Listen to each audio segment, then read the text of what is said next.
Hello, dreamers. I'm providing this recording to kind of make the case for Twitter as part of the UNIV200 experience this summer. So, as you see on the screen there, to tweet or not to tweet. So, let me see if I can kind of make the case. So, I have made the argument that our core site, thoughtvectors.net, is like the big house. It's where we all live together. And if we drill down a little bit, we would say that we each have our own section page on the site, which is like a room for each section in the house. We have the big house, and then we have our own room within the big house where the work that our students do in our sections shows up. Then on top of that, we each have our own section clubhouse, so another kind of living space. So we have the big house, we have our own room in the big house, then each section has its own clubhouse, and I've designed my site so that it has kind of an image of a little tree house, so it looks like a clubhouse. So we've got the big house, we've got a room in the big house, and we've also got our clubhouse. So what about Twitter? What does that serve? Well, if we extend the metaphor a little bit, I would argue that Twitter is like the hallway or the common room in a dormitory, or maybe the living room. It's the place where people kind of hang out and have conversations.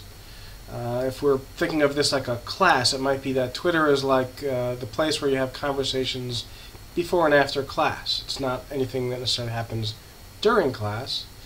So I guess what I'm arguing is that Twitter is the informal conversation space around a learning experience, or it can be that. So what does that look like? How might you actually kind of do Twitter as part of the learning experience in UNIV200? Well, here's what Twitter looks like if you just go to your own Twitter page. And so here's what that looks like. And I can actually go right into my page and do a search. Let's say I want to do a search for thought vectors. So there it is, and it pulls up results. So it shows all of the tweets that have been tagged with the thought vectors hashtag. Actually, the default is just to give you kind of the top tweets, but you just click on all, and you can see all the tweets that have been tagged with the thought vectors hashtag. And that's fine. You could certainly work right from here. But that doesn't kind of constantly refresh, and you can scroll through and see what's there and maybe reply to something if you so choose.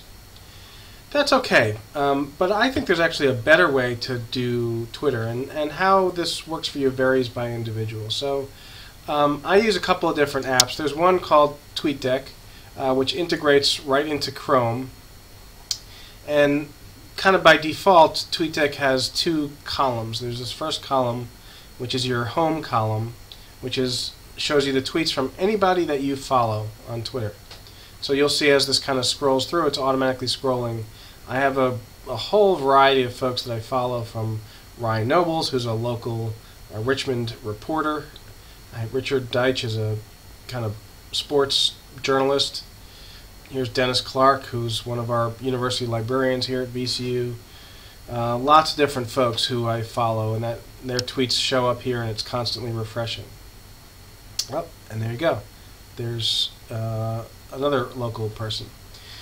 Then there's this middle column where it shows anybody who replies to me, or anybody who kind of interacts with me in any way. So here you see Gardner Campbell, our vice provost and one of the UNIV200 instructors. He favorited one of my tweets, and then he retweeted it, and so that shows up there. But you scroll down, and you can see anytime somebody has replied to me directly, and so here was kind of an exchange that was happening recently. So anytime somebody replies to me or interacts with me, it shows up in this column. That's kind of the base way to work with TweetDeck. And what I like about it is just that it's constantly refreshing, and so I can kind of check in from time to time and see what's kind of coming through my Twitter stream. So then from here, what you can do is you can actually create columns. This is a column-based Twitter app, which I find really useful. And so I can now create a column. You just click on this little magnifying glass here, you hit search, and you type in your search term. And so I've already created one for VCU, so I can see anytime any tweet is tagged VCU, and that's what this third column is. Or I can do thought vector. So I do that, and it's showing me, I'm going to say add column down here, and instantly I've got a column now showing all of the thought vector's tweets. So I can test this out. I'm going to go ahead and I'm going to compose a tweet. So testing out tweet deck for use in the thought vectors course. Alright, and I'll just hit tweet, and it will show up, and there it is. It showed up in my column, my home column, but also there it is in the thought vectors stream. So now this will be constantly refreshing, and I can kind of check in from time to time, scroll down, see what's kind of going on here in the stream, and I can interact with people that way. So I find TweetDeck or any of the kind of column-based automatically refreshing apps really useful for Twitter. So that's kind of how you might do Twitter. So again, why might you do Twitter? Well, because it is this idea of informal kind of conversation, chatter around relevant ideas. So here's an example. This is a kind of a provocation that Gardner Campbell threw out last night. I guess he had read this article about how young people use various forms of social media, how they communicate with each other, how they write to each other. And so Gardner kind of threw it out there and wanted to know if folks were, if the article resonated with people. He used the Thought Vectors hashtag, and so Michael Branson Smith, who's one of our external, our open participants, responded to it. Bonnie Boaz, who's one of the other instructors, she responded to it. And then Asa Collins, one of the VCU students, responded to it as well. And so this is just a small example of Gardner kind of hanging out thinking, you know, I just had a kind of interesting experience where I read this and I think it's related to the course. I'll throw it out there and see if anybody wants to kind of chat about it informally. And that's what happened here. That's one way or one reason you might use Twitter as part of the course. Another reason, so here's Meredith, who happens to be one of the students in my section, kind of just throwing out a tweet, reflecting on her experience, doing the Associative Trails concept experience last night. She found it really interesting and came across some weird websites and thought she'd post about it. I saw her tweet about it and responded to her. So you might just decide to kind of reflect on your experience and throw it out there. So coming back to this metaphor about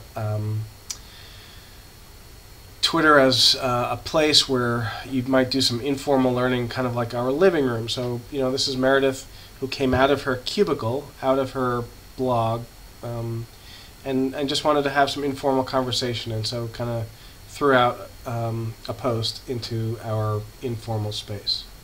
So that's just another reason why you might want to use Twitter. It's just to kind of see if anybody has some reactions to your reflections about the learning experience. So I really hope you'll consider engaging in Twitter informally. I think it's a really neat way to have those conversations. If you're one of those people that just can't have enough conversation about the learning experience, or just, you know, wants to throw out kind of a quick question or idea, Twitter is really a great way to do that. So, you know, consider joining in the Twitter fun. So to tweet or not to tweet, I say yeah, absolutely, go for it.